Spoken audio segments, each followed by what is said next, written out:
안녕하세요. 이런저런 서론 없이 그냥 얘기해볼게요. 저희 오빠랑 세언니는 설날에는 우리 집 먼저, 추석에는 세언니 집 먼저 들렀다가 옵니다. 그리고 딱 정확히 1.5일씩이요. 예를 들어 우리 집에 먼저 온 날은 다음날 점심 먹고 바로 출발해서 저녁은 세언니네서 먹고 자고 갈 수 있게끔 딱 반반씩 나눠져요. 저희 부모님 그리고 저는 이에 대해 전혀 불만이 없었습니다. 점심 먹은 후 제가 오빠 운전하는데 졸리니 같이 카페 가서 커피라도 한잔하고 갈래? 하니 저희 부모님께서 차 막히면 사돈댁 도착 늦는다고 말리면서 얼른 가라고 하시곤 했어요. 저희 집 차례도 안 지내고 뭐 먼저 와서 명절 음식 같이 해주고 이런 건 당연히 바라지도 않았고 오빠 내외한테 설거지 한 번 시킨 적 없어요. 정말 말 그대로 맛있는 거 먹고 푹 쉬다 가요. 그럼에도 저희 엄마의 불만은 매년 명절마다 서서히 쌓이기 시작했는데요. 오빠 내외가 우리 집 올 때마다 저희 엄마가 준비하신 명절 음식들을 미친 듯이 먹는 거예요. 그리고 막 집에 바리바리 다 싸가고 물론 잘 먹으면 좋지만 저희 오빠가 남자치고 입 짧은 사람인데 처가 먼저 갔다 온 날은 진짜 굶은 사람처럼 먹더라고요. 그래서 추석 어느 날 저희 엄마가 세언니 없을 때 조용히 물어보셨어요. 농담 반 진담 반. 너 처가에서 밥 안 주냐? 왜 맨날 와서 걸신 들인 것처럼 마냥 먹냐? 그랬더니 명절 음식은커녕 처가에 갔더니 사람이 8명인데 치킨 3마리 시켜서 먹고 왔다는 거예요. 참고로 오빠 처가에는 장모님만 계시는데 그것도 장모님이 원래 2마리 시키자고 하셨는데 저희 오빠가 제가 시켜드리겠다고 드시고 싶은 거 시키시라고 하니까 갑자기 3마리 시키신 거래요. 지금까지 장모님이 명절 음식이던 평소에 가던 갔을 때 밥 한 번 차려준 적이 없다는 거예요. 근데 저는 이해하거든요. 세언니네 어머님께서 요리를 못한다고 많이 들었어요. 평생 직장 생활을 하셔서 요리 살림 잘 못하신다고요? 근데 그러면 딸 사이 왔을 때 맛있는 거라도 사주셔야 될 거 아니에요. 저희 엄마는 오빠네 온다고 하면 음식 잔뜩 해두세요. 세언니가 게장을 엄청나게 좋아하거든요. 저는 게장 못 먹고 오빠도 별로 안 좋아해요. 오로지 언니 먹으라고 간장게장 한 일주일 전부터 10마리는 해두는 것 같아요. 먹고 집에도 싸갈 수 있게 넉넉하게 준비하십니다. 근데 오빠는 장모님 밥 한 번 먹어본 적이 없고 매번 외식하는데 그마저도 다 오빠 돈으로 낸다고 합니다. 그 말 듣고 저희 엄마가 엄청나게 속상해하셨어요. 세언니도 되게 말랐거든요. 사돈어른이 요리를 못해 먹이셔서 며느리가 그렇게 말랐나 보다. 근데 아무리 요리를 못하셔도 그렇지 맛있는 거라도 사주시지 어찌 애들을 저리 굶겨서 보내냐 라고 하시면서 많이 속상해하셨어요. 근데 사돈 어머님께서 집이 힘들거나 그러셔서 그런 건 또 아니에요. 매일 시술 받으러 다니시고 여행 다니시고 하실 건 다 합니다. 여행 갈 때마다 저희 오빠한테도 용돈 보내달라고 하고 그러신대요. 근데 세언니는 그런 엄마를 다 알면서 그래도 본인 엄마라고 감싸고 그러는 것 같아요. 어쨌든 이런 상황에서 이번에 설이라고 또 오빠 내외가 우리 집을 먼저 왔습니다.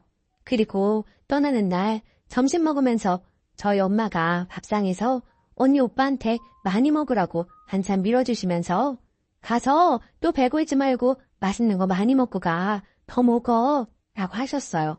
말실수 하신 거죠. 거기서 새언니가 갑자기 표정이 싹 굳더니 누가 봐도 기분 안 좋아 보이더라고요.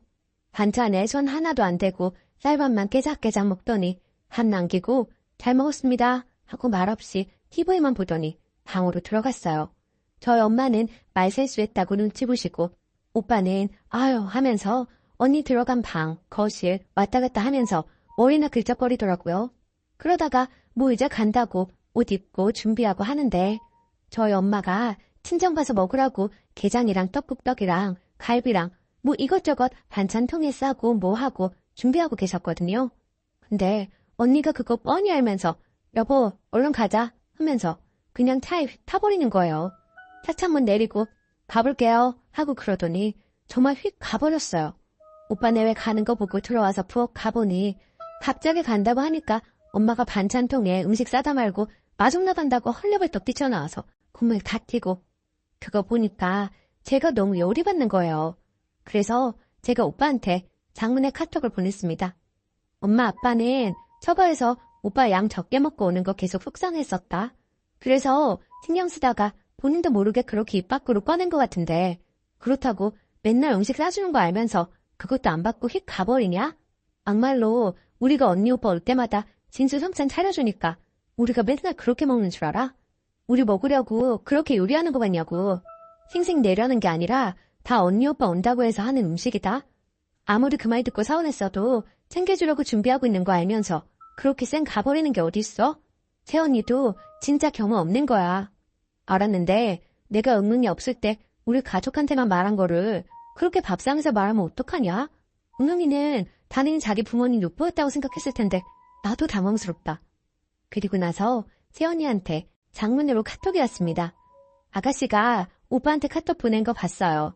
솔직히 저는 오빠한테도 실망이고 어머님한테도 실망이네요. 내 엄마가 요리를 못하긴 했지만 배 고른다고 표현할 정도로 우리를 굶기거나 그러진 않았어요. 워낙 우리 집 사람들은 먹는 양이 적기도 하고 엄마가 평생 일하셔서 요리를 할 줄 모르시거든요. 배를 고른다는 둥, 새언니 경험 없다는 둥 그런 말 들으니 나도 너무 속상하대요. 엄마가 말 실수한 건 서운하실 수 있을 것 같아요. 근데 저희 엄마는 언니도 딸처럼 생각해요. 솔직히 오빠가 좋아하는 음식보다 언니가 좋아하는 음식 더 많이 했었고 이번에도 그랬네요.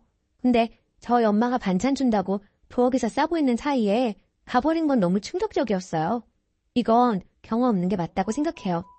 이랬는데 답장 없고 오빠한테 새언니한테 사과하라는 카톡이 온 상황입니다. 지금 저는 너무 열불이 나는데 최대한 객관적으로 쓰려고 노력해봤는데 잘 안 된 것 같기도 합니다. 저희 엄마도 저한테 새언니가 그래도 언니니 먼저 사과하라는데 이게 맞나요? 추가.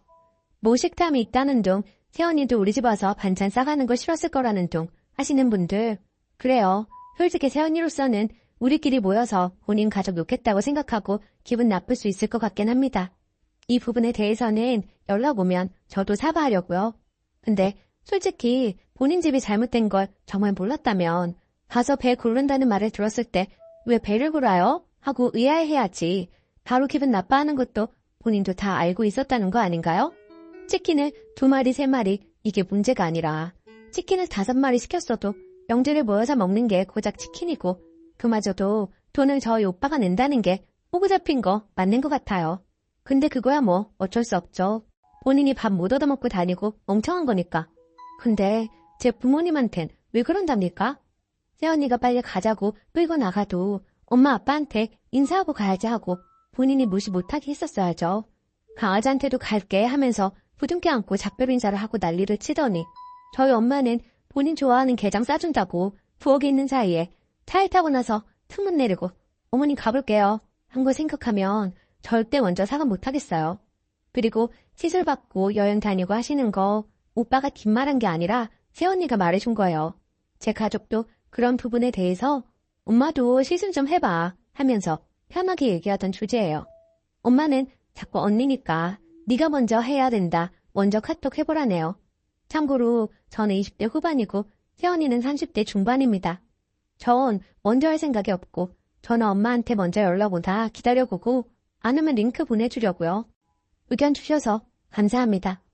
댓글. 사과받을 사람은 님입니다. 오빠한테 말해요. 오빠 결혼했다고 형제끼리 이런 말도 못하니? 정말 실망이다. 오빠야말로 중재하고 싶으면 똑바로 해. 내 편 들어서 갈라놓을 생각이라면 계속 그리 새언니 편 들어. 그리고 앞으로 둘이 와서 밥만 훌렁 먹고 가지 말고 같이 차리고 같이 치우고 같이 설거지하고 가. 오빠가 손님이야? 오빠 엄마 불쌍하지도 않아? 자식의 며느리에 상점 모시듯 몇 날 며칠부터 요리하고 시중 들고 자식이 장가도 갔으면 이제 효도 좀 하셔. 와서 엄마 서운하게만 하지 말고 라고 보내세요. 그리고 님도 사과할 거 없어요. 시간이 지나면 괜찮아질 거고 중간에 님이 옳고 그름을 말하고 중재하는 그런 역할을 님이 맡아줘야 해요. 댓글 2. 사람이 8인데 그것도 명절날 치킨 2마리 시키려 했던 게 배 골케 한 게 아니냐? 배묻지 그랬어요. 새언니라고 명절을 인사하는데 맨날 먹던 된장찌개에 사람 5명인데 밥은 4인분에서 나눠 먹이고 친정분에도 시댁에서 잘 먹고 왔다고 할 거냐고 배 물어보지 그랬어요. 2번째 사연. 내가 결혼하고 나서야 좋은 부모 코스프레하는 엄마 아빠. 힘드네요. 안녕하세요. 제 이야기 좀 해볼게요. 저는 장녀에 남동생 둘이 있어요. 둘째와는 4살 터울, 막내 동생과는 9살 터울입니다. 단 한 번도 어디에 가정사를 털어놓아 본 적이 없네요. 결혼 후 36이 되어서야 털어놓아 봅니다. 아버지는 알코올 중독자로 일시적 기억 상실. 솔직히 정말 기억 못하고 싶지만요. 암튼 동시에 언어폭력을 일삼아왔습니다. 맨정신에는 분노조절 장애를 갖고 있어 물건 파괴, 동물 학대를 범해왔습니다. 강아지 되게 멍짜고 집어던진 물건과 풀어진 물건들이 기억납니다. 방에서 자고 있으면 자정무렵 귀가에 술 냄새를 풍기며 일어나라고, 아빠 보라고, 아빠는 보라고 뭐라 하는지 알아들을 수 없은 말들을 내뱉고 눈을 보면 과호흡이 올라오곤 했습니다. 제발 내 방에서 나가달라고 하면 아빤 방문을 쾅 닫고 나가 거실에서 아주 크게 욕설을 퍼붓습니다. 저거 내가 언젠간 죽여버린다. 찢어 죽여버릴 거야. 등등 폭언과 쌍욕을 남발하면 전 문 뒤에서 숨죽이며 울고 밤을 지새웠습니다. 딸이기에 연약한 여자이기에 만만한 저에겐 유독 더 심했고 운동선수였던 남동생에겐 이렇게까지 하지 못하셨죠. 제가 초등학교 고학년 때 아빠가 또 술주정을 심하게 해 엄마와 함께 밖에 나간 적이 있습니다. 등 뒤에는 막내를 부대기에 업고 왼손에는 둘째, 오른손에는 제 손을 잡고 골목을 걷던 중 아주 큰 주택을 지나게 되었습니다. 그 주택을 바라보며 제가 말했죠. 엄마, 저 주택에 들어가서 집안일 도와주는 아줌마 하면 안 돼? 그럼 아빠랑 안 살아도 되잖아. 라고요. 고등학교 졸업하자마자 전 도피 유학을 떠났습니다. 없는 돈 다 끌어모아서 계단 및 단칸방을 얻어 머리를 들 수 없는 낮은 천국의 방에 살면서 말이죠. 가족과 떨어져 성격이 밝아졌고 얼굴에 웃는 근육이 드디어 사용되기 시작했습니다. 학업을 마치고 귀국하자마자 전 열심히 돈을 벌었습니다. 그런데 제 앞으로 엄마가 이자 15%짜리 저축은행 대출을 받게 하여 벌어봤자 여기에 모두 갚아야 했습니다. 아버지가 일방적으로 가정을 두고 회사를 그만두어 집이 힘들어지며 엄마는 첫째인 저에게 화풀이와 경제적 어려움을 나눠갔자며 24살인 저에게 사회초년생 연봉 1,400만 원을 받고 있는 중에 대출금을 안겨주었습니다. 10년이라는 세월이 흘러 이제 34살이 되었고 그 사이 저는 반듯한 대기업까지 올라가 팀장 자리에 올랐고 물론 정서적, 물리적, 경제적인 독립은 진즉 27살에 하여 자신을 더욱 성장시켰고 듬직한 남편을 만나 좋은 집안에 시집도 가게 되었습니다. 여기서부터가 문제입니다. 결혼하고 남편의 가족을 보니 한 장에서 한 가족이 밥을 먹고 남편 생일엔 온 가족이 함께 축하하며 외식을 하고 여동생이 새로운 곳 이직을 하면 기념으로 킹크랩을 사 먹고 떨어져 살아도 주기적으로 만나 담소를 나누고 밥 먹을 땐 강압적으로 소리 없이 밥만 먹어야 했던 우리 집과 달리 근황을 공유하며 여유롭게 밥을 먹을 수 있고 밥을 먹고 나서도 시간이 몇 시가 되었던 그저 아쉬워 조롱을 참고 히히낙낙 대화를 나누는 이런 게 가족이구나를 보며 너무나도 우울감이 몰려왔습니다. 저희 집은 밥 먹을 때 숟가락 부딪히는 소리도 내면 안 되고 TV를 보든 핸드폰을 보든 밥을 먹든 떠들고 놀든 둘 중 하나만 하라며 화를 내신 아빠. 밥 먹을 땐 말하는 거 아니라고 닥치라 했던 아빠. 생일 파티는 초등학교 이후로 해본 적이 없고 내가 어느 학교, 어느 회사, 무슨 직업인지 아예 모르시는 부모님. 밤마다 술 마시고 욕설을 퍼부는 아빠. 그리고 방관하는 엄마. 엄마, 아빠가 강아지 폭행한 것 같아. 등이 멍청오빠. 라고 말하면 이 아빠 그런 사람 아니야. 라고 묵살. 엄마, 아빠가 언어폭력한 거 그것도 가정폭력이야. 라고 말하면 그런 건 다 잊어. 뭘 그런 걸 다 기억에 담아도. 라고. 좋은 집안으로 시집을 갔더니 아빠는 시댁 앞에서 착한 척 코스프레와 더불어 남편 앞에서 보란듯이 제 손을 덥석 잡으며 우리 딸 손이 많이 부었네 하며 어루만지질 않나. 생전 안 하던 집안일 도와주는 척 그리고 강아지 폭행을 본인이 해놓고는 모르는 척. 엄마는 남동생들 자랑하기 바쁘고 어릴 때부터 딸이라고 초등학교 1학년부터 제사상 음식을 차렸습니다. 그리고는 부엌으로 보내줬죠. 너는 출가 외인이니 절하는 거 아니다.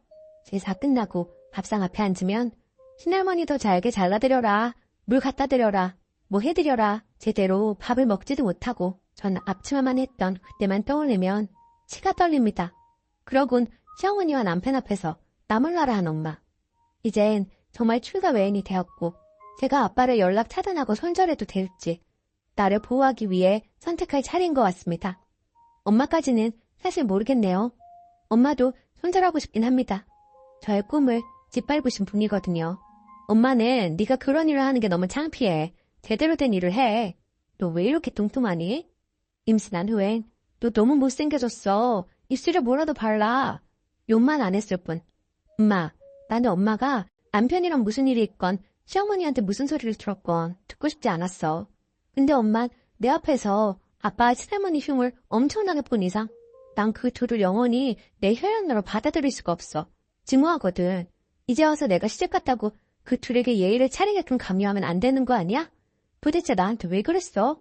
물어봤더니 넌 딸이니까 상관없지 라고 하더군요. 고등학생 때 아빠의 폭언을 들은 후 제 방 옷장 행거에 얇은 스카프를 걸었고 거기에 제 목을 걸었습니다. 두세 번의 시도 모두 실패했어요. 이 경험을 말해도 엄만 무시합니다. 엄마라도 아빠라도 단 한 번만이라도 나에게 딸아 미안하다 한마디만 해줘도 지금보단 덜 우울하지 않을까 싶습니다. 자식 앞에서 자존심 세우는 것도 참 유난인 것 같습니다. 전 이제 한 아이의 엄마가 되었습니다. 이젠 제가 부모가 되니 내 부모가 더 이해가 안 가고 분노가 차오르네요. 너무 긴 글이라 주소도 없고 현재 진행형이라 어떻게 마무리해야 좋을지 모르겠는데 이렇게 글이라도 쓰니 제 마음이 잠시나마 정리되는 것 같아요. 긴 글 읽어주셔서 감사하고 대충 읽어주셔도 감사하고 마음껏 참견해 주셔도 감사하겠습니다. 모두 좋은 날 되세요. 댓글. 이런 곳에서 사연 들어보면 어려운 환경에서 자란 사람이 좋은 남편 만나서 좋은 시댁 만나 잘 사는 사람 많더라고요. 참 어려운 일인데 그걸 감사하게 생각하고 현재와 다가올 미래만 생각하며 사세요. 어린 시절 기억에 발목 잡혀서 현재의 행복을 누리지 못하는 삶을 살지 마시고요. 댓글 2. 인연 끊는 거 어려울 것 같죠? 쉬워요. 어머니가 전화 와서 뭐라 하면 엄만 여자니까 이렇게 인연 끊어도 돼. 엄마가 나한테 했단 말이잖아. 어차피 인생 혼자 가는 거야. 연락하지 마. 출가 외인한테 왜 이렇게 구질구질하게 굴어? 나올 돈 없고 내가 돈을 길가에 버릴지언정 그 집구석에는 한 푼 안 줄 거니까 해줘요. 그리고 차단하세요. 오늘의 사연은 여기까지입니다. 있었을 텐데 아직도 200 조금 넘게 받아서 매일 술 먹고 빚지며 하루하루 희망 없이 살고 있습니다. 반면 그 여자분은 시집가서 아기 낳고 매우 잘 살고 있다고 하더라고요. 당연히 그럴 만한 게 10년 전에도 결혼할 때 4억이나 해오려는 여자였는데 그때 당시 강남 변두리 아파트 가격 4억 조금 넘었거든요.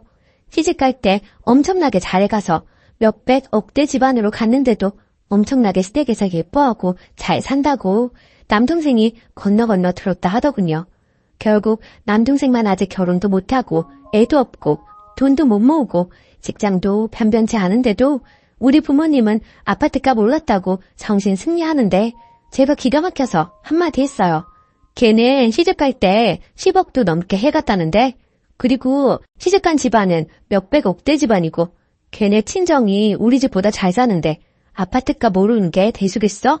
남동생이랑 그때 결혼이나 잘 시키지 라고 했다가 집안 재산 호시탐탐 노리는 큰오빠랑 부모님께 뒤지게 욕먹고 손절 당할 뻔했네요. 아니 제 말 틀린 거 있나요? 부모님도 답답하지만 집에서 뜯어갈 만큼 뜯어가 놓고도 호시탐탐 노리면서 말도 안 되는 얘기도 다 지당하신 말씀이라고 편드는 큰오빠도 이해 불가고 나한테는 동생이지만 부모님 본인에게는 아들인데도 진짜 그렇게 생각하시는지 너무 답답해요. 추가. 저희 부모님 거주 중 서울 3층 단독주택 거주층 빼고 월세 받음, 시골 땅세 받음, 연금으로 사실만 합니다. 저랑 오빠는 지원 많이 받아서 남동생 목으로 작은 아파트 해놓은 것이라고 자주 이야기했으나 결정적으로 결혼한다고 하니 파투 낸 거고요. 그리고는 그 후로 현재까지 아파트 가격 조금씩 오를 때마다 팔고 현금 넣어두고 쓰시라고 큰오빠가 부모님 꼬시는 중입니다. 저는 그러면 부모님 세금 부담 늘고 진짜 막내가 장가가 된 묵하든 집 한 채는 온전히 해줘야 하는 거 아니냐고 반대했어요. 솔직히 우리 집안 장남 우쭈쭈 하는 집안 맞고 그 장남이 좀 양심 없는 것도 맞습니다. 큰오빠 결혼할 때 서울 아파트 30평대 사주셨어요. 조카 낳고 이사 갈 때 몇천에서 1억가량 여러 번 지원해 주셨고요. 심지어 큰오빠 처가에 집 없다고 인천에 빌라를 사주었는데 지원 당시 8천만 원이었습니다. 저 시집 갈 때 2억가량 혼수, 집값 보태라고 지원해 주었고요. 아무튼 남동생이 좀 안쓰러워요. 얼른 정신 차리고 남동생도 제대로 살고 결혼도 하고 그랬으면 좋겠는데 희박해 보이네요. 누나로서 안타까운 마음이 들다가 문득 생각나서 글 적어봅니다. 댓글: 이 집은 부부가 원수로 만난 게 아니라 부모와 자식이 원수로 만났네요. 근데 웃긴 건 둘째, 셋째가 부모와 인연을 끊어도 첫째가 부모에게 원수 갚아줄 것 같아요. 요리조리 돈 다 빼먹고 나면 먹튀할 것 같아 보이는데요. 댓글 2. 장남은 장남이라고 대접받고 님은 하나뿐인 딸이니까 그래도 챙김 받은 것 같고요. 막내 아들이 안 아픈 손가락인가 보네요. 아들, 딸 낳고 나니 안 아쉬운 아들이요.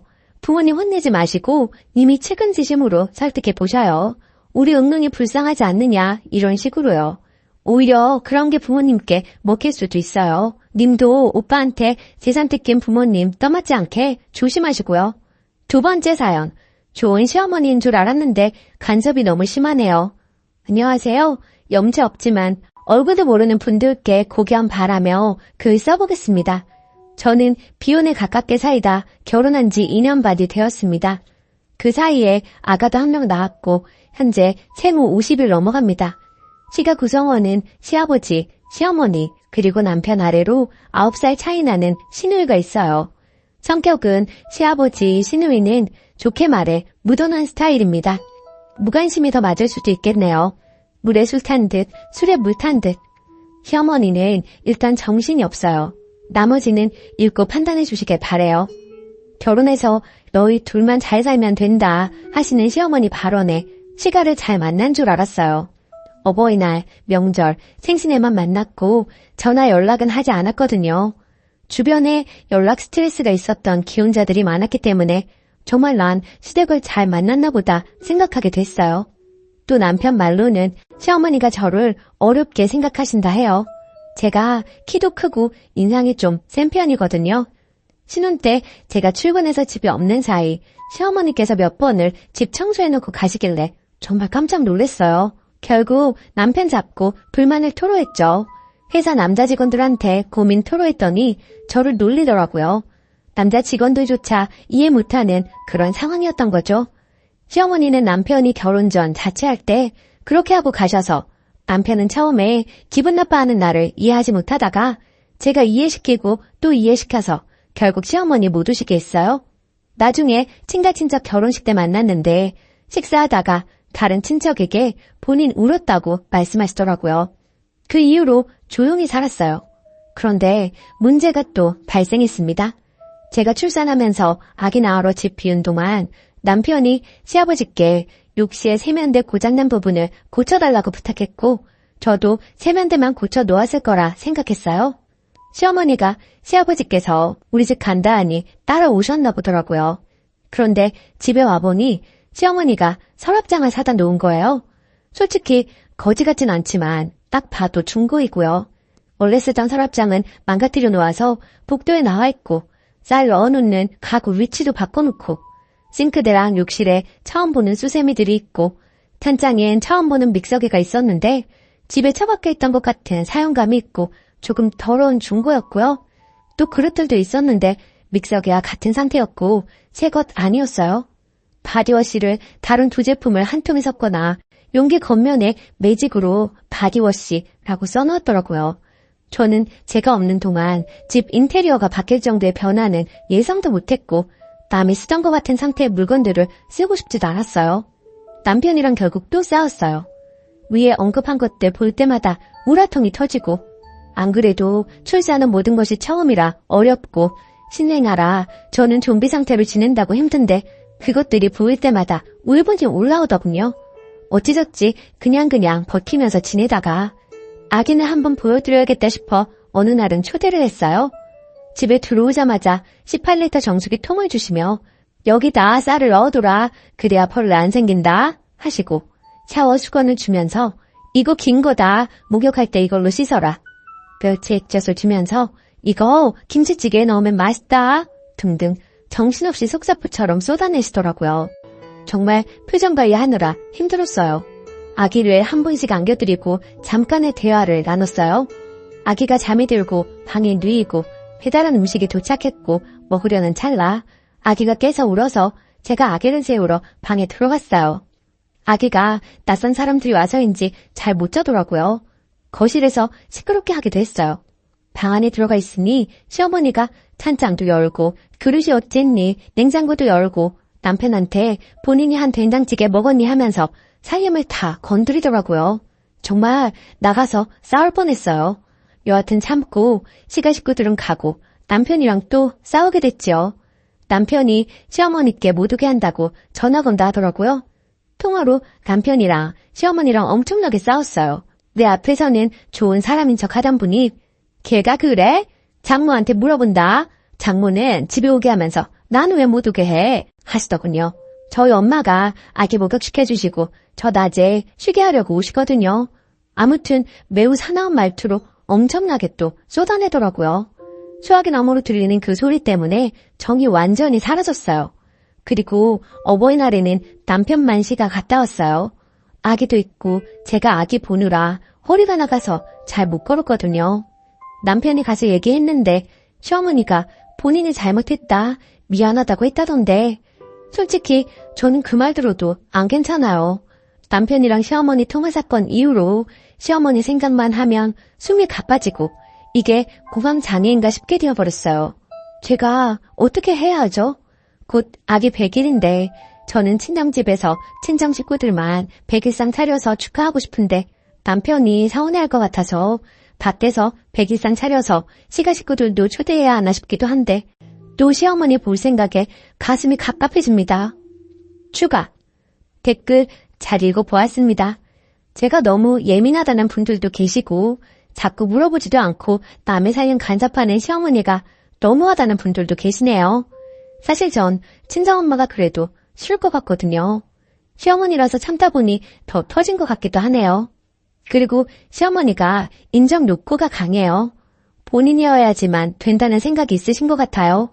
그리고 제가 볼 땐 시어머니 살림 잘하는 편도 아닙니다. 그리고 원래 시어머니가 남편이랑 싸운 다음에도 이해를 못 하셨어요.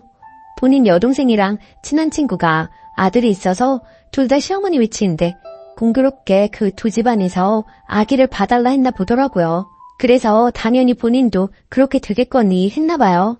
근데 그 둘은 정상이니 며느리가 부탁도 한 것 같아요. 시어머니가 이번 일 일어나고 그 두 분한테 물어봤고 그 두 분이 우리 집 가지 말라고 그랬대요. 그리고 시아버지를 왜 물건 고치는데 부르냐 하시는 분들이 계셨는데 시아버지가 손기술이 좋으시거든요. 그래서 가볍게 부탁했나 봅니다. 허를 찌르는 지적이었네요. 앞으로는 전문가 이용하겠습니다.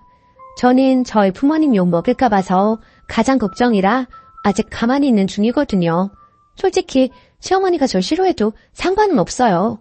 어차피 노력하든 안 하든 저 좋아할 사람은 좋아하고 싫어할 사람은 싫어하니까. 다른 사람이 나에 대해 갖는 호감, 비호감에 관해 관심 없고요. 하지만 중간에서 남편이 많이 힘들 테니 정말 최소한의 도리는 해야겠다라고 생각의 정리는 맞췄네요. 댓글 읽고 남편 잡지 말고 잘해줘야겠다 싶었어요. 남편은 제 편이어야 하니까요. 100일은 시댁 식구들하고 밖에서 소소하게 밥 먹어야겠습니다. 깨달음 주셔서 감사해요. 댓글 1. 아들이 좀 막내 스타일인가 봐요. 아빠한테 고쳐달라는 건 좀. 그리고 시어머니 살림 마음대로 들여놓는 거 소름이네요. 자기 집이라고 생각하는 건가? 아무튼 하나씩 지금처럼 태클 걸어가며 못하게 선을 그어가는 방법밖에 없어요. 신기한 건 이거 안 된다 하면 오케이, 미안하다, 잘못했다 하고 다른 이상한 민폐 행동 망원 시전. 그래도 시어머니가 본인 잘못이라고 하시는 것 보니 말이 안 통하시는 분은 아닌 것 같네요. 근데 보통 모든 어른 고집은 못 꺾어요. 적당히 그러려니 하고 진짜 못 참는 것들만 솔직히 말씀드려서 해결해봐요. 댓글 2. 저는 시모 때문에 꼭 참다가 애 낳고 폭발했어요. 신랑과 이혼 직전까지 갔고요. 우리 신랑도 그랬어요. 그게 뭐가 문제야? 엄마 의도는 그런 게 아니야. 결국 부부 상담 받고 신랑이 많이 변했습니다. 시모가 무례한 진상이라는 게 판명 났거든요. 내 말은 죽어도 안 듣더니 상담받고 변하더라고요. 암튼 신랑이 시모한테 난리 1차, 나도 시모한테 쌓인 거 폭발해서 다박다박 말했어요. 결국 시모 사과했고 지금은 내 눈치 엄청나게 봅니다. 하지만 막말은 계속하긴 해요. 이건 인간성 문제 같아서 저도 어느 정도 포기했습니다. 시모가 또 막말하면 무식하다, 쌍스럽다 이렇게 생각하세요. 암튼 전 쓰니가 강하게 나가길 바래요. 참지 마요. 귀한 집 딸인데 왜 참나요? 오늘의 사연은 여기까지입니다. 안녕하세요. 저는 아들 둘 키우는 30대 초반 엄마입니다. 늘 저에게 막말하고 상처 주는 못된 신우에게 똑같이 해주고 남편하고 좀 다퉜는데 남편은 제가 너무했다고 하네요. 그동안 당하기만 한 저로서는 전혀 너무했다는 생각이 안 들거든요. 부족해도 한참 부족하기에 전 잘못한 거 없다는 처지예요. 하도 저에게 너무했다고 말을 하길래 댓글 보고 사과하든 사과받든 하려고 합니다. 소소하게 신우이는 저에게 막말을 참 많이 했어요. 그 옷 어디서 샀어요? 언니는 참 검소한 것 같아요, 사람이. 브랜드보다는 보세 옷을 많이 입잖아요. 하면서 돌려가기는 기본이고 살 좀 빼라는 둥, 좀 꾸미고 다니라는 둥, 뒤에는 꼭 농담이라는 말을 붙여가면서 사람을 더 기분 나쁘게 했어요. 그런 일들이 비일비재했고 사건의 주축이 된 일은 제가 아기를 낳고 난 뒤였어요. 첫 아들이 태어났을 때 속눈썹이 너무 길더라고요. 유난히 긴 속눈썹에 참 신기하고 귀엽다고 생각했죠. 우리 부부를 닮아 쌍꺼풀이 없지만 속눈썹이 길다 보니 눈이 너무 예쁘다는 말을 참 많이 들었습니다. 그런데 속눈썹 가지고도 신우한테 독설을 들을 줄은 몰랐어요. 그때 20대 초반 미혼이었던 신우가 하는 말이 언니, 양소가 더러우면 눈썹이 길다고 하던데 좀 관리하지 그랬어요. 얼마나 깔깔 웃으며 이야기하는지 콱 지워받고 싶었지만 철없는 신우라 예? 그게 무슨 말도 안 되는 소리예요. 어디서 이상한 소리만 듣고 다니나 봐요. 하고 무시했습니다. 그리고 몇 년 후 둘째 아들도 속눈썹이 길었어요. 주위 사람들이 아들들이 눈이 너무 예뻐서 부럽다, 좋겠다 해주시는데 예쁘게 봐주시니 얼마나 감사한지. 두 아들 다 저희를 빼다박은 모습이 왠지 뭉클하고 기분 좋았죠. 그런데 이 격떨어지는 20대 중반이 된 신우가 또 입을 놀리더라고요. 언니, 관리 좀 하라니까요. 양수가 더러우니 속눈썹이 저렇게 길잖아요. 하더라고요. 그래서 대답했죠. 그러게요. 근데 나 어머님께서 해주시는 반찬이랑 아버님이 사주신 과일로 대부분 먹었는데 뭐가 그렇게 더러웠을까요? 라고요. 그랬더니 아유, 농담이지. 뭘 그렇게 대답해요. 엄마 아빠 들으면 서운하시게 하더라고요. 제가 입도 또 심하고 몸이 안 좋아서 시부모님이 자주 오셔서 먹을거리 챙겨주셨어요. 임신 전에도 첫째 손주 보러 자주 오시는 어머님이 항상 반찬이나 반찬 재료를 갖고 오셨고요. 한 번씩 시댁 모임 가면 시부모님이나 남편은 가만히 있는데 신우 이것이 저를 한 번씩 뒤틀어요. 저보고 이것저것 시키고 일 부리려고 하는데 그렇다고 당하고만 있는 저는 아니거든요. 한 번은 저보고 엄마가 요리 다 하고 힘들었으니 언니가 설거지하게 엄마는 가만히 있으라고 하길래 네, 어머님이 맛있는 거 해주셨는데 당연히 설거지 해야죠. 근데 아가씨도 아무것도 안 했죠? 같이 해요. 제가 해물 테니까 거품 내주세요. 어머님 음식 맛있게 얻어먹었는데 아가씨도 일해야죠. 하면서 같이 일하게끔 했어요. 저 일부러 골탕 먹이려는 거 뻔히 알고 있었고 제 실수에 어쩔 수 없이 설거지하면서 입 툭 튀어나와 있더라고요. 어쨌든 다시 본론으로 돌아와서 그 뒤 신우가 시집가고 허니문 베이비로 아들 출산했어요. 그리고 며칠 전에 시조카 100일이라 신우 집 다녀왔습니다. 시조카 직접 본 건 처음이었는데 속눈썹이 길더라고요. 어라? 이때다 싶어서 말했습니다. 물론 100일 잔치 끝나고 사진도 다 찍고요. 아가씨, 김신 때 아무거나 막 먹더니 아기 피부가 안 좋네. 그러길래 커피랑 과자랑 많이 먹지 말라고 했잖아요. 100일 전에 피부가 이런 건 또 처음 본다. 그리고 아가씨 양수도 많이 더러웠나 봐요. 어째 속눈썹이 우리 애들보다 더 기네요. 난 또 아가씨는 관리 잘할 줄 알았는데 헛똑똑이네. 그랬더니 갑자기 우네요. 그래서 또 이야기했어요. 농담인데 왜 울어요? 우리끼리 그런 농담쯤은 할 수 있잖아요. 그랬더니 펑펑 울어요. 달래줄 마음도 없고 계속 울고 투덜대는 거 듣기 싫어서 빠르게 점심 먹고 집으로 왔습니다. 그랬더니 남편이 저에게 막 뭐라고 하네요. 결국에는 남편과 말다툼을 했습니다. 아까 말이 너무 심하잖아. 100일 된 아이 예쁘다는 말만 해줘도 모자란데 그게 뭐냐? 혹시 그때 한 말 아직도 마음에 담아두고 그러는 거야? 철없는 애가 한 말을 그냥 넘기고 말지 뭘 또 똑같이 갚아주려고 하냐? 하더군요. 늘 아가씨가 농담이라고 하는 말에 비수 꽂혀가며 살았어. 똑같은 말 대갚아줬을 뿐인데 그게 펑펑 울 일인가? 난 남한테도 막말 잘하길래 본인은 상처 안 받을 줄 알았지. 아, 그래서 똑같이 하니 속 시원하냐?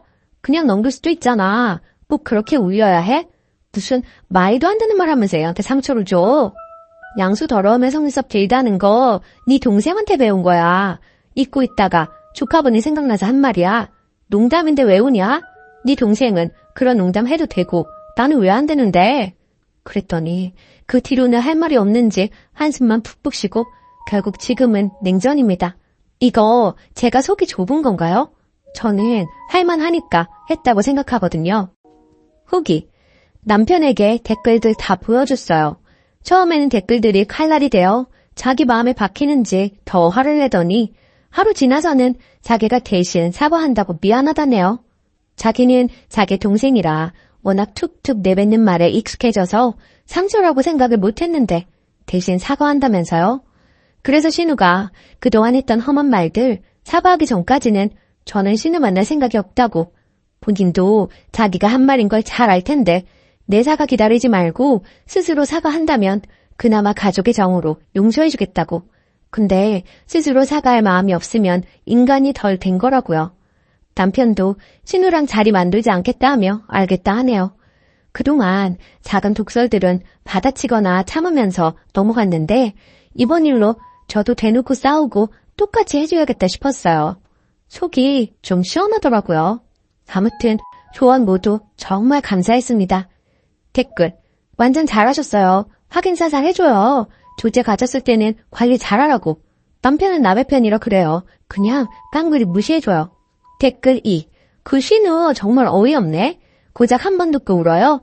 님은 2번씩이나 똑같은 말을 들었는데 남편분은 어디 머리가 고장나셨나? 본인이 남편으로서 저런 말 둘째 때는 하지 못하도록 제 동생 관리를 했어야 할지.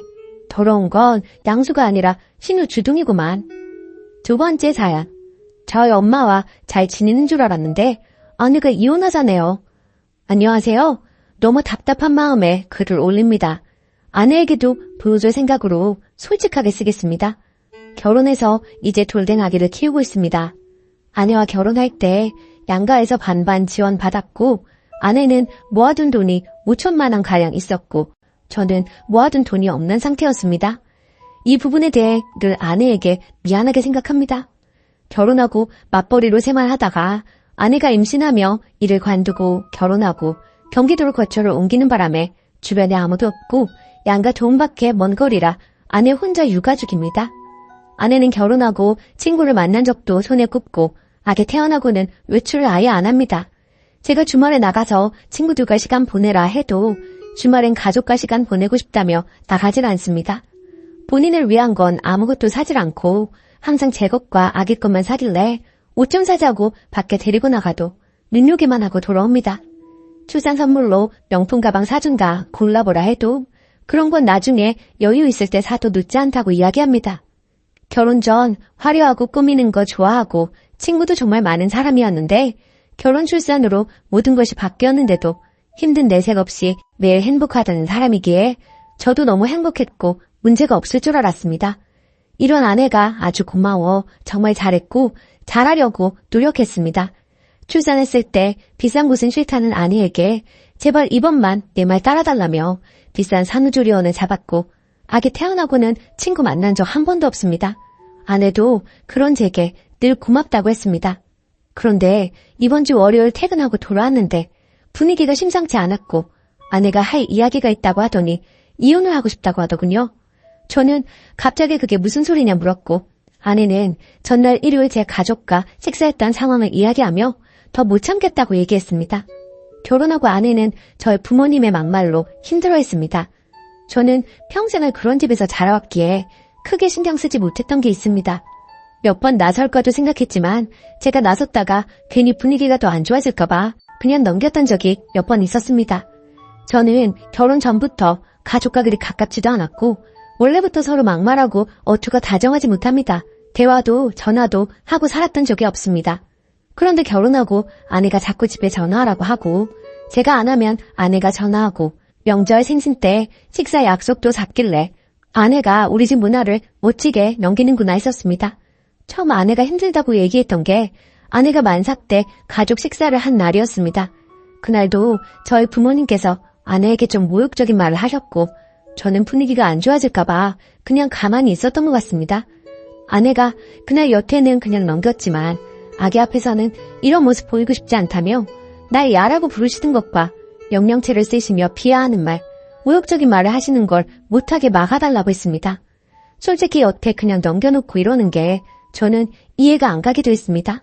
그리고 솔직한 말로 진짜 저는 부모님을 안 보고 살아도 상관없어서 그냥 우리 부모님 보지 말고 살자고 했고 아내는 그런 걸 원하는 게 아니라며 그냥 잔인 장모님이 저를 대하는 것 정도만 원한다고 이건 네가 바로 잡아줘야 한다고 했습니다. 그날 이후로 몇 번의 가족 식사가 있었고 부모님께서 거스르는 말씀은 몇 번 하셨지만 심하지 않아 그냥 넘어갔던 걸로 기억합니다. 아내도 별말 없길래 괜찮은 줄 알았는데 갑자기 이혼하자 하니 전 너무 벙찝니다. 여태 저희 부모님들께서 하셨던 행동들과 말들을 날짜별로 모두 정리해서 적어둔 걸 보여주며 여태 본인은 이만큼 참았고 아기를 위해서도 더 그만 참고 싶다고 합니다. 일요일 가족 식사 때 아버지께서 담배를 피우고 아기를 만지고 뽀뽀하셨다는 걸 아내가 나중에 알게 됐고 아내가 아버님 담배 피우고 아기를 만지고 뽀뽀하신 거야? 물었을 때 제가 응, 손 씻고 내가 봤어 라고 했을 때 아무 말 없길래 그냥 넘어가는 줄 알았습니다. 그런데 자기는 그날 마음이 식었다고 합니다. 제가 아무리 울고불고 매달려도 제가 울면 안아주고 같이 울던 사람이 표정 하나 없이 당장 이혼이 힘들면 별거하며 생각할 시간을 갖자고 합니다. 솔직히 전 부모님이랑 영 끊어도 상관없습니다. 결혼 전에 저는 정말 불행했어요. 결혼하고 이제야 행복해졌는데 제가 왜 우리 부모님 때문에 이런 일을 겪어야 하는지 정말 너무 아내를 붙잡고 싶습니다. 제발 아내를 잡는 방법을 알려주세요. 후기. 여러분들의 조언을 통해 그동안 제가 얼마나 잘못했는지 궁극적인 문제는 저에게 있다는 것을 절실히 깨달았습니다. 아내는 단호한 성격으로 한번 마음먹으면 잘 변하지 않기에 결국 저희는 별거를 했었습니다. 2개월가량 하게 되었고 그동안 아내에게 매일같이 편지 쓰고 마음을 돌리려고 노력했어요. 그리고 아내에게 앞으로는 절대로 이런 일이 없을 것, 이혼을 제외한 모든 걸 아내가 원하는 대로 할 테니 한 번의 기회를 더 달라고 했습니다. 그래서 결국엔 다시 합치게 되었고 시댁과 만남 횟수와 시간을 줄여서 최소한 교류를 하기로 했고 혹시나 또 부모님이 잘못된 언행을 하시면 적극적으로 제가 해결하기로 했습니다. 정말 이혼을 했으면 어쩔 뻔했나 너무 아찔하고 무서웠네요. 한 번의 기회를 더 얻었으니 이제부터는 더 아내의 말에 귀 기울이겠습니다. 정말 감사합니다. 댓글. 부모 앞에서 아무 말도 못할 수는 있는데 그게 반복되는 순간 아내를 어떻게든 부모와 떼어놓았어야 해요. 직접적으로 개입해서 아내를 도와줬어야죠. 그런 모습도 안 보이는데 어떻게 평생을 같이 살 수가 있나요? 댓글 2. 너희 부모가 문제가 큰 게 아니라 이 험한 세상에서 겨우 자기 부모도 못 막아주는 네 놈을 믿고 살 수가 없다는 거예요. 글만 봤는데도 님이 얼마나 찐따 같은지 잘 느껴지는데 님이랑 살 부비고 사는 마누라는 어땠겠어요? 오만정 털릴만 하지. 이 와중에 부모 탓만 하고 있는 거 보니까 평상시에 다른 일에도 어떤 태도일지 뻔하네요. 한 번 더 기회가 있으니 잘하세요. 일단 지금은 그냥 시부모님이랑 아예 안 만나게 하는 게 낫겠어요? 오늘의 사연은 여기까지입니다. 안녕하세요. 다름이 아니라 오늘 좀 황당한 일이 있어서 이렇게 글을 쓰게 되었어요. 글쎄 시누이가 어머니한테서 돈을 빌려간 걸 오늘 알게 되었어요. 한 10년째 어머니 생활비 제가 20만 원씩 드리고 있어요. 어머니는 월세 좀 받아서 생활하고 계십니다.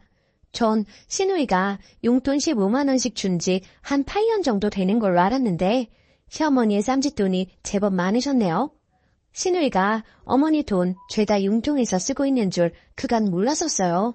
시어머니랑 대화 중에 제가 저희 아파트 중도금 때문에 힘들다고 했더니 빌려주시겠다고 하시더라고요. 솔직히 좀 놀랐어요.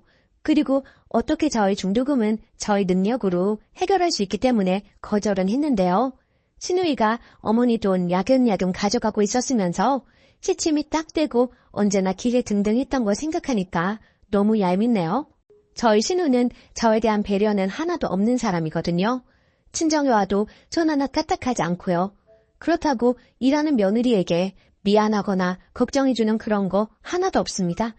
여왕처럼 그렇게 바쁘죠. 말도 함부로 하고 너무 거만한 게 기가 찹니다. 그리고 어머님은 자꾸 제 앞에서 집을 아들 명의로 돌려야 하는데 라고 하세요. 막상 저는 크게 그런 부분에 관심도 없는데 자꾸만 저렇게 말씀만 하시니 이제는 저 부리려고 하시는 술집처럼 느껴집니다. 집으로 유세하시는 게 신혼 때부터 지금껏 20년이 되려고 해요.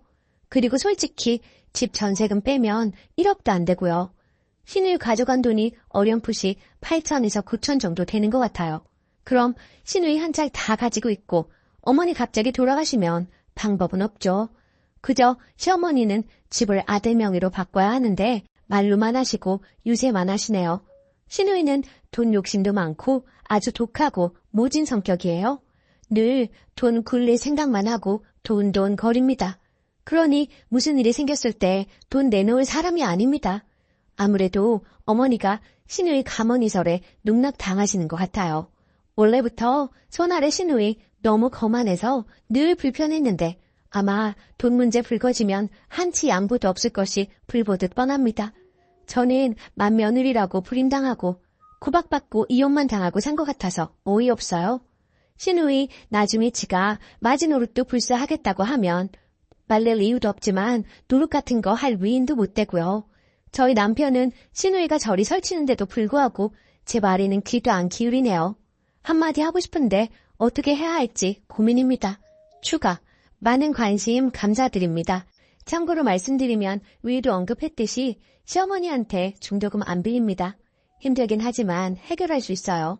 그리고 시누이가 돈 가져간 거 좀 눈치가 엿보여 중도금은 그냥 흐인 말이었는데 어머니가 반응하신 거죠. 딸이 돈 빌려가도 친정에는 안 갚아도 된다는 건 도둑년 신부 아닐까요? 시누이는 그러고도 남을 것 같아서 더 열이받아요. 그간 시누이한테 상처받고 쌓였던 게 더 큰 것 같습니다. 그렇지 않았다면 이렇게까지 열이받지는 않았을 것 같아요. 돈이야 원래 없었다고 생각할 수도 있는 문제이지만 시누이 하는 짓이 정말 밉상이거든요. 지 오빠한테는 너무 여우같이 예쁘게 보이려고 합니다. 하지만 저는 물론이고 저희 아이들한테는 쌀쌀 맞고 냉정합니다. 너무 여우 같은 시누이 앞에서 속절없이 당하는 제가 너무 바보같이 느껴지고 황당해서 하소연해봤어요. 집에 들어가니 시어머니는 시누이 사진 닦고 계시고 자기 딸은 너무 아까워 부엌 근처에는 얼씬도 못하게 하시는 분이 돈까지 다 빌려주셨다고 하니 속상하더라고요. 팔이 안으로 굽는 건 맞는데 남의 자식 대하듯 며느리를 이렇듯 소외시키고 자기들 좋은 대로만 행동하는 시어머니랑 시누이가 얄미워요. 늘 부엌부터 들어가는 며느리에게 말 한마디 따뜻하게 할 줄 모르는 시누이. 더 이상 상대 말고 무시해버려야겠어요. 자기 친정에서 돈을 빌리던 말던. 그리고 집 명의 문제는 남편 보고 적극적으로 알아보라고 하려고요. 괜히 며느리가 나섰다가 모양만 이상해지니까요. 조언 정말 감사했어요. 댓글 1. 쓰니님 서운하고 섭섭하시죠? 오죽하면 봄볕엔 딸 내놓고 가을볕엔 며느리 내놓는다고 하겠습니까? 쓰니님도 아이들 계시지요? 옆집 아들딸하고 내 아들딸이 같은가요? 달라요. 시어머니가 시누이를 아까워하고 사랑하는 거 그건 뭐 어쩌지 못해요. 님도 계신 님이 친정에서 사랑받는 딸 아닌가요? 누가 이해해주기 바라지 마시고요. 님의 권리 스스로 찾으세요. 며느리라 왜 부엌부터 들어갑니까? 그것부터 바꾸세요. 시댁팔길 자주 가지 마세요. 서서히 줄이시던지요. 댓글 2. 야박하시네요. 시어머니한테 용돈 드리는 20만 원, 말 그대로 용돈이지 생활비는 아니죠. 결국 시어머니가 약간의 경제력이 있다는 건데 설사 경제력이 없어도 내 손 떠난 돈의 쓰임 출처까지 이렇게 검사해야 하는지요? 어머니로서는 시누이가 딸인데 아들만 자식인가요? 그리고 아들, 딸 입장을 떠나 자식된 도리로 용돈 드리는 거 아닌가요? 아들이라 나중에 집 물려받을 생각에 용돈 드리는 것인지요? 그냥 내 남편의 부모니 말 그대로 용돈 드리는 거로 생각하세요. 집집이 모두 규모에 따라 다르겠지만 시어머님이 재산을 물려주시면 고마운 거고 안 주셔도 할 수 없지 않나요? 시어머니 재산, 시어머니 마음대로 하시는 건데요. 조금만 너그럽게 생각하세요. 두 번째 사연. 의사 아들이라고 생활비 300만 원 요구하는 시댁 힘들어요. 저는 결혼 3년차 주부입니다. 30살 간호사와 33살 레지던트로 만나 결국 결혼까지 꼴이나게 되었습니다. 그런데 결혼할 당시에 저도 사회생활을 늦게 시작했고 신랑도 사회생활을 늦게 시작해서 모아놓은 돈이 한 푼도 없었습니다. 게다가 양쪽 집안의 형편이 좋지 않았던 터라 예단 예물 혼수 다 생략하고 결혼식만 올리기로 했습니다. 이 생각은 전적으로 제 신랑의 생각이었고요. 그렇게 결혼을 하고 신랑이 전문의를 따면서 신랑 앞으로 대출을 받아 34평 아파트를 한 채 장만했습니다. 거의 대출을 이용해 아파트를 분양받은 셈이 되겠네요. 그리고 남편의 연봉이 8,500인데 전문직이라 세금이 꽤 많이 떼이는 편입니다. 참고로 저는 신랑의 권유로 일을 그만두고 2세 계획에 전념해 있는 상황이고요. 전적으로 신랑이 받아오는 월급으로 생활하고 있는데요. 그 월급의 50% 이상은 대출 상환금으로 나갑니다. 원금 플러스 이자 포함해서요. 그리고 집을 사면서 승용차까지 사서 할부금이 나가고 있는 상황이고요. 거기에 각종 보험, 세금, 생활비, 적금 등등 게다가 신랑 의대 다닐 때 학비 대출받은 거 장기를 받아서 아직도 남아있습니다. 그거 다 떼고 나면 100에서 150 정도가 남습니다. 그리고 제 신랑의 계획은 시댁의 용돈 70만 원, 절 친정에 70만 원 이렇게 드리려고 했었다고 합니다. 그런데 절 친정 같은 경우에는 넉넉한 형편은 아니지만 아버지가 공무원이셔서 두 분 먹고 사시는 데는 지장이 없기에 저희 형편에 맞춰 용돈을 30만 원으로 줄이자고 했고 얼마 전까지만 해도 우리 집 30만 원, 시댁 70만 원 이렇게 용돈을 드리고 있었는데요. 이번 시어머님 생신 때 시어머니께서 저희 신랑을 안방으로 부르시더니 다른 의사 가진 부모님은 예단에 지참금까지 받는다던데 우리들은 뭐냐? 그런 거 하나 받은 거 없고 완전 꽁으로 결혼을 했어. 용돈이라도 한 달에 300만 원 줘라. 그래야지 원 이거. 저희 신랑도 월급 받으면 뻔히 어디로 들어가는지 잘 알고 있었기에 착잡했었고요. 그리고 이번 달 시부모님 용돈 보내드리던 날짜에 도저히 300을 맞출 수가 없어서 일단 100만 원을 보내주었더니 다시 저희 통장으로 재송금을 하셨더라고요. 그걸 알게 된 신랑. 화가 났는지 바로 시댁으로 전화를 하더라고요. 유목조목 설명시켜 드리더라고요. 앞으로 연봉 협상이 더 잘 되면 그때 300으로 용돈 드리겠다고 사정 아닌 사정을 하고 이해를 시켰고요. 그런데 그 후부터 시부모님들의 태도가 180도 달라지셨습니다. 한날은 시댁에 가서 TV를 보고 있었어요. 참고로 시댁과 우리 집의 거리는 승용차로 2시간 30분이 걸립니다. 그래도 한 달에 한 번 이상은 꼭 가려고 노력하고 있고요. 그런데 TV 보시면서 시어머니께서 하시는 말씀이 저 들으라는 듯이 원래 집안의 경제는 여자가 조정하는 건데 저렇게 여자가 돈을 쥐고 있으니 시댁 식구들한테 돈을 쓸 리가 없지 하시면서 마구마구 비난을 하시더라고요. 그리고 동서가 고구마를 구워왔는데 저한테는 먹어보라는 말 한마디를 안 하시더라고요. 너무 섭섭해서 눈물이 나올 지경이었습니다. 그렇게 섭섭한 마음으로 뒤로 한 채 혼자 운전을 하고 집에 가는 차 안에서 눈물이 주룩주룩 흐르더라고요. 그렇지만 사실은 신랑한테는 말할 수 없었고 저 혼자 삭혔습니다. 신랑이 알게 되면 속상해할 테고 신랑 성격에 분명 시부모님들께 한마디씩 할 것 같아서요. 그냥 저 속으로 삭혔습니다. 그리고 이렇게 글을 올려봅니다. 정말 시댁과의 갈등이라는 게 한번 골이 생겨버리니 돌이킬 길이 없다는 것 같다는 생각이 드네요. 이 마당에 적금을 깨고 생활비를 줄여가며 300만 원이라는 용돈을 드려야 할지 아니면 계속 이런 냉전의 상태로 지내야 할지 자식된 도리를 잘하고 싶었는데 무리한 것을 요구하시니 너무 힘이 듭니다. 마음이 정말 답답하기만 합니다. 후기. 댓글이 얼마나 달렸을까 생각하며 한참 만에 들어와 봤는데 정말 감사합니다. 그리고 얘기가 길어질까봐 결혼할 당시 상황과 제가 현재 쉬고 있는 부분에 대해서는 설명을 거의 하지 않았는데요. 그 때문에 오해하시는 분들이 계신 것 같다는 생각이 드네요. 우선 제가 결혼할 당시에 혼주와 예단 그리고 신랑 측에서 해주기로 한 예물 다 생략했다고 말을 드렸었는데요. 이야기하자면 너무나도 길지만 최대한 줄여서 얘기를 해보자면 저희 아버지가 공무원이시긴 하시나 어머니께서 꽤 오랜 투병 생활을 하셨던지라 집안 형편이 많이 좋지 않았습니다. 물론 지금은 완쾌되셨고 형편도 어느 정도 자리를 잡은 상황이고요. 하지만 그때 당시 저는 아무것도 가진 것도 없는 데가 무슨 결혼이겠느나 싶어 일단 결혼은 포기하고 살고 있었습니다. 그러던 중에 지금의 신랑을 알게 된 것이고요. 그때 당시 제 신랑 끊임없이 저에게 다가왔고 제 마음 잡으려고 고생 많이 했던 사람입니다.